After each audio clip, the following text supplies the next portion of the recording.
So, so I now want to spend some time, if you guys don't mind, talking about the personality types. And I'm going to share my screen. And I don't know if I can do a full screen here while I'm in Zoom, but we'll see. Can you guys see that? Yeah. Is it full screen? Yeah. Oh, cool. Okay. So I've never done this before. Okay. So I was watching a video put out by Brigitte Linford, who was a top coach, does extremely well. And she stressed the importance of just understanding personality types. And she mentioned a book by Florence Littauer called Personality Plus. And I read that book several years ago, maybe 4 years ago. It was really good, but I just kind of forgot about it. And I went to a Danny Johnson conference, and she talked about the whole GEMS concept. And that really hit home to me. And a lot of the old-time coaches, I don't know, I guess I wouldn't necessarily call myself an old time, but I've been around for a few years, use the GEM terms a lot. And the whole important thing, whether it's GEMS or it's Florence Littauer's book, the idea is about understanding personality types, because we should understand what our personality types are, what drives us, what motivates us, what our values are, what makes us tick. And then when we understand ourselves, we can start understanding other people as well, because you know what, we're all different, no one's unique, but we should understand what our clients and our coaches, what makes them tick. And the more we understand each other, really the more we'll be able to support each other, help each other out, help our clients and coaches as well. Remember, when we interact with everybody, it is not about us, it's really about them, right? And it's really about how we communicate with other people. And so when we talk to people and we know what personality type we're dealing with, we know how to speak to them, know how to gain their trust. And really, this is about gaining and earning people's trust, so that they realize that we're out there to help them and we're not just trying to get the fast buck. So I just wanted to show that, you know, there are, again, many different personality tests out there. You might have even done Myers-Briggs in the past. I did that years ago. But these easy ones that I've been exposed to since joining Beachbody. Beachbody actually gives us a colorcode.com. And in that new coach checklist email or form that I shared with you guys, that actually has a link to the colorcode.com. I'm just not as familiar with the terminology. So I'm very familiar with the Danny Johnson's GEM concept. Of course, she didn't create this, but she just uses those terms. But for really in-depth understanding of these personality types, I highly recommend the book Personality Plus by Florence Littauer, because that's actually what I'm reading now. And she uses different terminology than the GEMS, but I really feel like they're pretty in line with one another. And I think it's safe for me to combine this a little bit, just so at least we have some kind of common ground on what we're talking about. So which GEM are you? Now, I know that you guys did your test. Thank you so much. And it seems like we have an awful lot of pearls on our team, as well as a few emeralds. But remember, you know, we have our dominant type, but we also have our non-dominant type. And just kind of understanding that, of course, we're not cookie cutter people, and that, you know, these categories are not perfect, but at least to have an idea of what area we tend to kind of hang in most of the time. So for those who have not done the test, who might be watching this as a recording, you know, just some concepts here. You might be an emerald if maybe your perfect gift is a new planner with color-coded stickers, or your systems have systems, or you might even say, what's the bottom line? You love Excel and spreadsheets. You are never late because time is of essence, and you always want to know all the details before you decide. Well, what if you're a Ruby? Well, then your perfect gift is recognition or a status symbol, like something luxury, a luxury brand. You like names, you like symbols. You don't like playing if you don't think you can win because you always want to be number one. You naturally gravitate towards leadership. You thrive off of goals and challenges, and you can't stand complacency or lack of drive. What if you're a sapphire? Well, that's then your perfect gift, not your perfect experience, but your perfect gift is a group experience or game. You believe rules were made to be ignored, especially if they stop your fun. You love being in the limelight. Your desk is a mess and you're always 10 minutes late. Your energy is contagious. You light up the room and you spread positivity. And finally, pearl. You might be a pearl if your perfect gift is personalized. That so when someone gives you a personalized gift, you know that they were thinking about you specifically. You hate confrontation. You thrive on being part of a cause, something bigger than yourself. You're likely to be quiet, introverted, very calm, cool, and steady. And people know that they can count on you, and sometimes you might even be taking advantage of that. So just keep in mind what your dominant and non-dominant types are. And I predominantly in an emerald, but interestingly enough, very evenly split across the other three. But some of you might have a second non-dominant type, which might still stick out for you. Again, we all have pieces of these gems or personality types in each of us. It's just we have some stronger traits than others. So I'm just gonna kind of fly by this. I know you guys can read, but motivation. Emeralds are motivated by facts and figures. They tend to be introverted. They think a lot. Florence Littauer calls us the pessimist. They're very linear, black and white, no gray. When it comes to music, they like complicated music.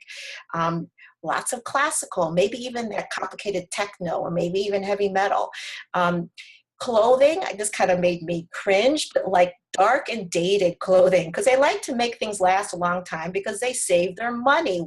They're very practical. What's the point of getting new clothing if what they wear is good enough? Their closets are perfectly organized, shoes in original boxes, everything's color coordinated by hanger.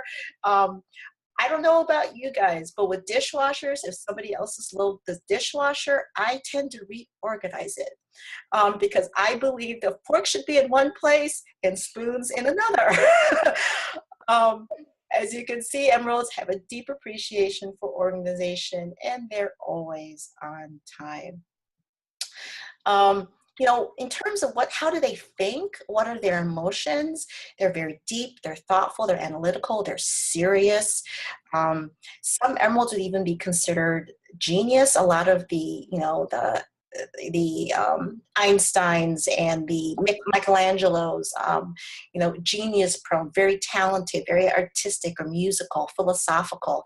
They appreciate beauty. They're very sensitive. They're even self-sacrificing, especially for their family. They're conscientious and they're idealistic.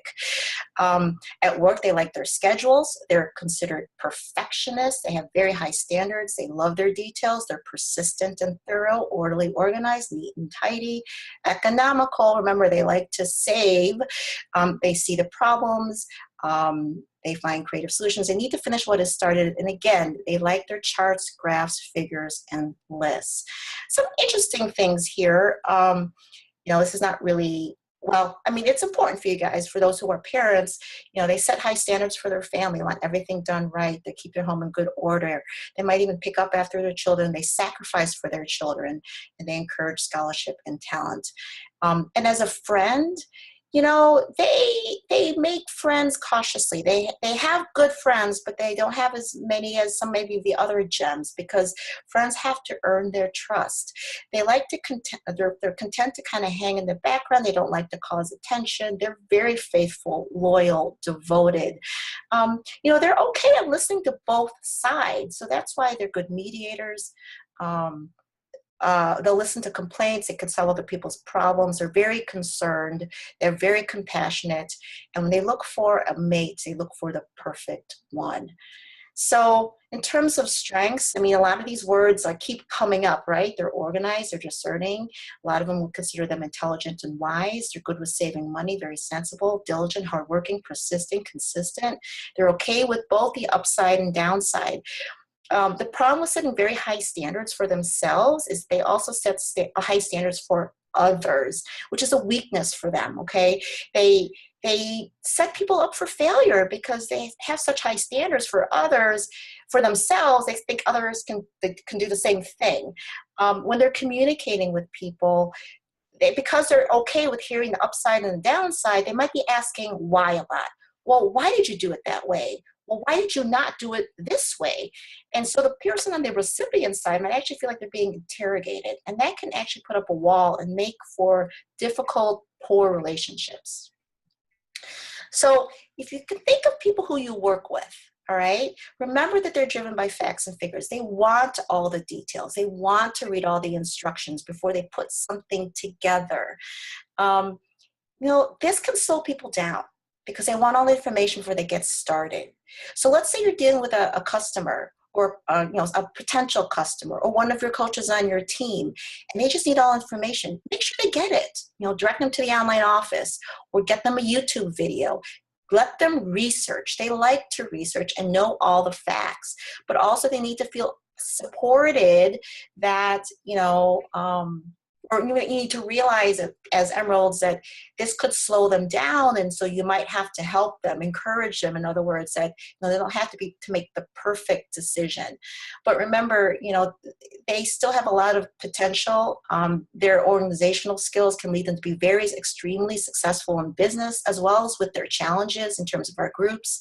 So just remember, as you deal with Emeralds, they want all the information. It could slow them down. You might have to support them with that, whether giving them the information and maybe even guide them with, how to make a decision. Now, rubies. These guys, motivated by challenge, competition. They love to be recognized when they win. They're definitely the extroverts, the doer. When I went to the Danny Johnson conference, it was really funny. She made us sit in different areas of the room based on our gems. And when she turned on the music, we all watched the rubies. None of them would dance together. They didn't have rhythm. It was weird. They all danced to their own beat because they were born to lead, not to follow. They didn't do what everybody else did. They wanted to do what they wanted to do. As kids, they were probably the bossy ones. They always liked the best. They like the best clothing, the best wine, the best hotels and cars. They love the colors red or black because those are colors of power. They are very confident, maybe more confident than they should be. They're very driven. They wear a lot of black and red. I'm repeating myself. Very intense people. All right. Very high stress, high maintenance. They like to tell people what to do, but maybe not in the nicest way. They constantly check email, Facebook, text, because they always have to be on top of things. Unfortunately, they might spend more time working than with their own kids. They tend to overcommit because they always, if someone else is doing something, they want to beat them out of it. Now, some of these are strengths, but a lot of these assets can also be their liabilities. If you are Ruby, just be aware that just because you can do it doesn't mean that you should do it. A lot of these people, they have to be number one, and if they can't win, they won't even play. So rubies, obviously, born leaders, right? They're dynamic. They always feel like they need to change something to make it better. They must correct the wrongs. They're very strong-willed and decisive. They're unemotional with their decisions. They're not easily discouraged. They see a course and go for it. They're independent, self-sufficient, again, overly confident. They can run anything. So they're goal-oriented at work. They like to see the whole picture. They organize. They see the solutions. They move quickly to action. They like to delegate. They're all about production and making the goal. They like to have activity, and they thrive on opposition or competition. As parents, they are strong leaders in the household. They like to have goals for the kids. They like to motivate the family to action. They know the answer. As a friend, this is interesting. They have little need for friends, right? They just want to get things done.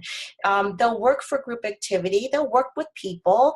But they're the ones who are leading and organizing. As long as everybody follows what they have to say, because they're usually right. They don't like to be told if they're wrong. They also excel in organization. So these people are up early in the morning, ready to go work on 100 miles per hour, no cruise control. They're very productive. They're very fast. They solve problems quickly. They get impatient when things are not done quickly. If you have other Rubies working together in the same team, the same group, the same department, they don't work well together, because they like to be number one. And you might see somebody bow out. You might see people clash. It causes chaos. Again, these people are seen as bossy because they like to tell people what to do, because they see their way or the highway. It can drive other people crazy because of that. Remember, these people also overcommit. With these people who overcommit, they take on too much. They actually might even just burn out because they just work too hard. Unfortunately, because these people think they just know everything and they're always right, they may be unteachable, at least in the beginning. They may be unreachable, like you just be hard to kind of tell them. It's difficult to tell them that maybe you could try it this way. And with that, they also have poor relationships because they never admit that they're wrong. So what if you're working with a Ruby?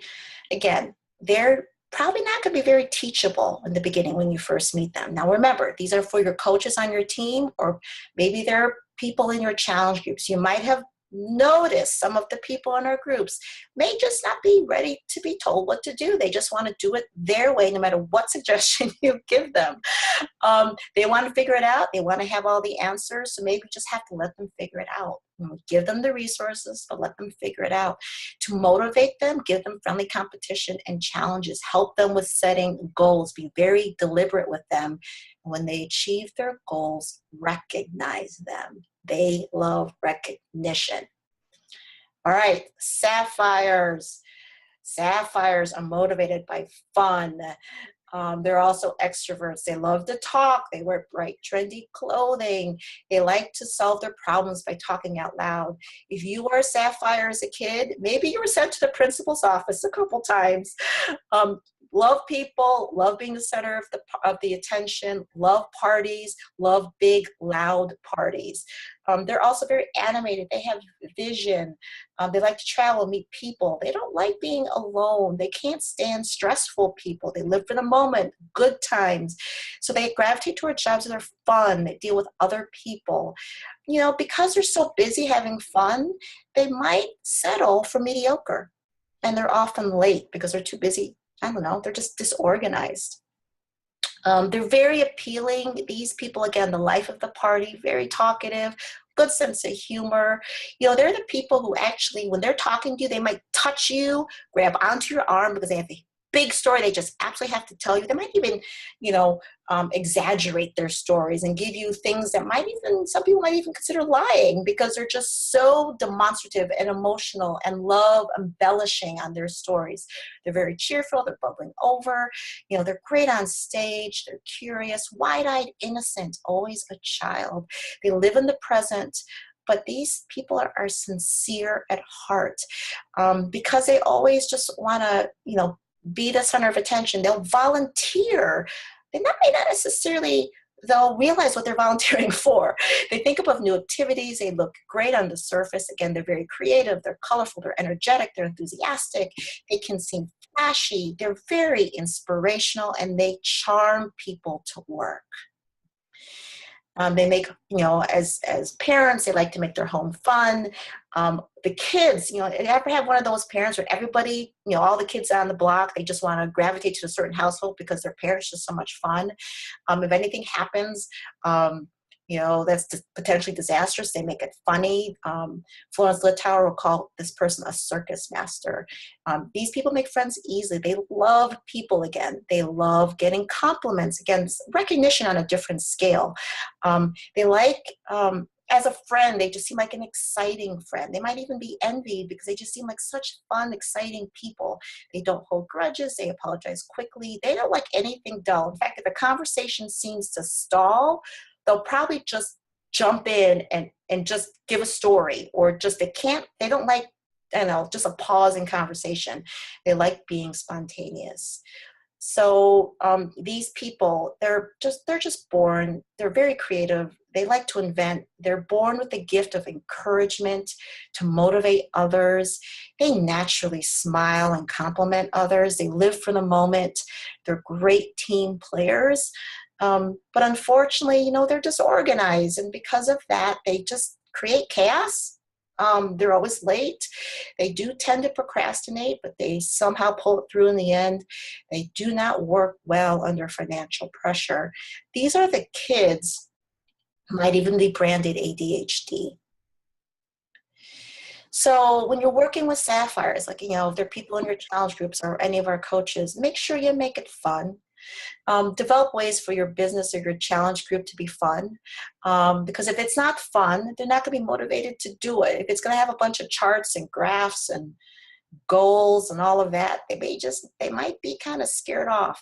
Make sure when you're actually talking to someone that you're animated, that you're smiling, that you're encouraging when you talk to them. They also love to be rewarded and recognized and complimented. Whatever you do, don't give them a lot of pressure. Finally, the pearls. All right, guys. Pearls are motivated by serving. They're motivated by a cause. They want to be part of something bigger than themselves. They help, they nurture, service. They believe in hospitality and mercy. They too like music, but just not loud, brassy music. They also have friends. They have a lot of friends, but they keep them for a long time, and they're very loyal. They also, like Sapphire, enjoy parties, but the Sapphire will like the loud, big party. The Sapphire will like the small dinner party with maybe some quiet music where people can actually talk and hear each other. They enjoy their family. They like the history of family. If there are any family mementos, they'll probably keep all of them and can't throw anything away due to sentimental value. Again, they like small groups of people, not loud, large groups of people. They tend to wear comfortable clothing. They like things that are organic, things that are natural.